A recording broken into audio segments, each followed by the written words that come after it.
going on, everybody? It's Kevin Lewis White, just beamed down from the fifth dimension to spend some time with you guys all here on the Beyond Borders podcast. The views and opinions of the following podcast are solely those of the hosts and Beyond Borders, and if you don't like it, we don't care.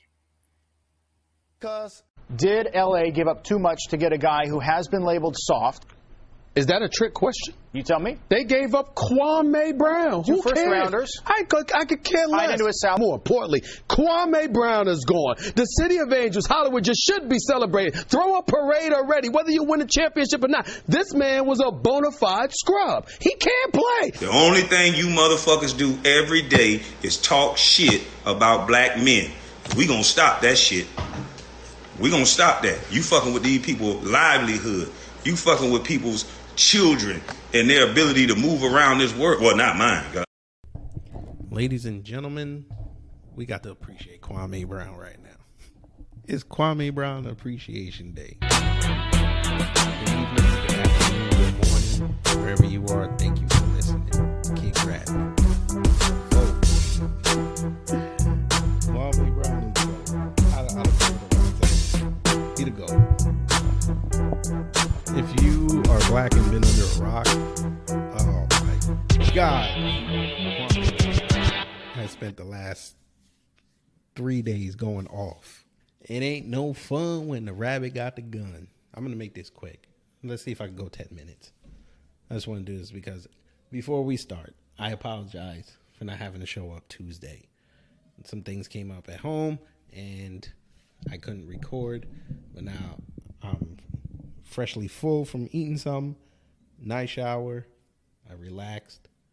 We're going to get into this because I've been following this for 72 hours. And Kwame Brown, shout out to his YouTube channel. The thing blew up. It's over 50,000 subscribers right now. And when I discovered his YouTube channel, he went on with Tommy Sotomayor about a year ago. It was only around maybe 1,000. So, you know, controversy creates cash. And everybody's running over to his YouTube channel and his lives to see what he talking about. And he went in, folk. So, quick backstory. The way this started was Gilbert Arenas went on a podcast called All the Smoke. And that's with Steven Jackson and Matt Barnes, two former NBA players. And he had some criticisms for Kwame Brown, basically saying that Michael Jordan punked him. Now, we've heard this story before. You know, Michael Jordan's a very intense individual, and Kwame Brown being the number one draft pick, he came in with certain expectations. And, you know, suffice to say, most people say that he didn't live up to them. So that was a stigma he carried his entire career. They called him a draft bust. And, you know, he didn't say anything. He went about his business, did what he did, enjoyed his life, and, you know, relatively stayed out of the limelight. But for some odd reason, those three gentlemen decided to bring him up. And they brought him up in not a flattering sense. And Kwame Brown decided to respond to him. And he used colorful language, of course. But it went viral, of course, because, you know, it's Kwame Brown. Then what happened is he started unloading on everybody. He said, I'm a Southern man. Y'all come down here. Y'all mess with me. I'm finna get it in everybody's butt. So he unloaded on them three, basically saying Matt Barnes was Becky with the good. God, dog. Oh, no. He said that Steven Jackson was afraid of Charles Oakley, even though Steven Jackson claimed that Charles Oakley with him every day. Okay, fine, whatever. I'm not privy to that, so we'll take your word for it. And Gilbert Arenas, he said that he was a puppet master for white people. Woo! But the one I was most interested in was Kwame Brown and Stephen A. Smith. Because as you heard in the beginning, that was basically where the apex of the Kwame Brown hate started.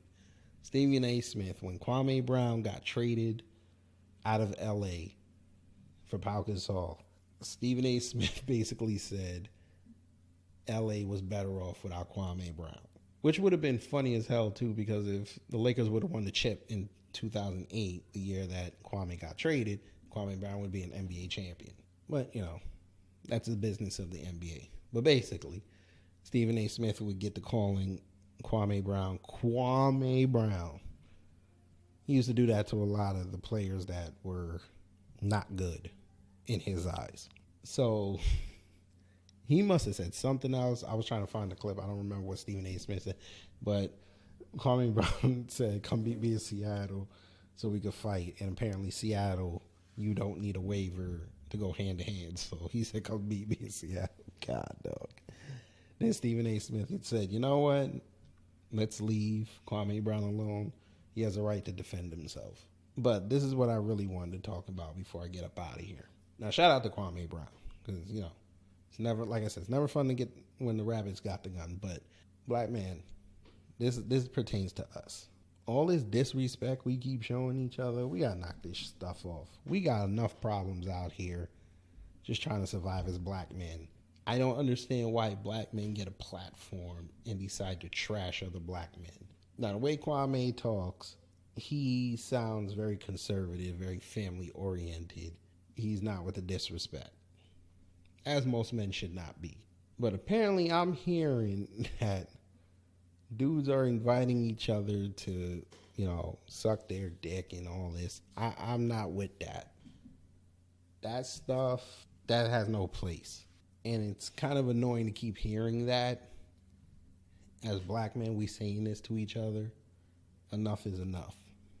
We got to treat each other with respect, because it's bad enough the world does not respect us. We have to respect each other.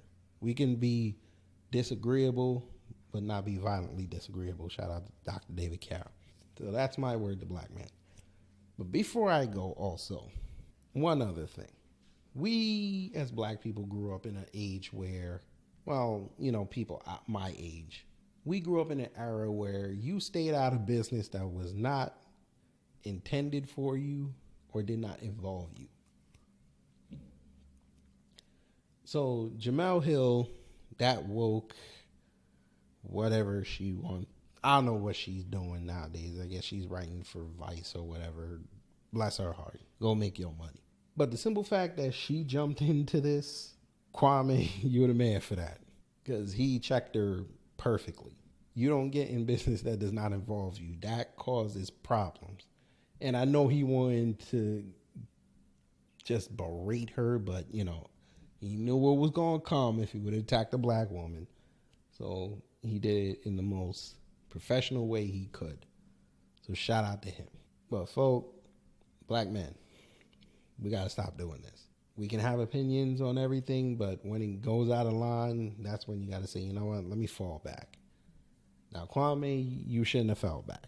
You had this for about 9 years now since you've been out of the league. Everybody was playing you when you were playing. He disrespected you, and you wore a smile and you kept moving.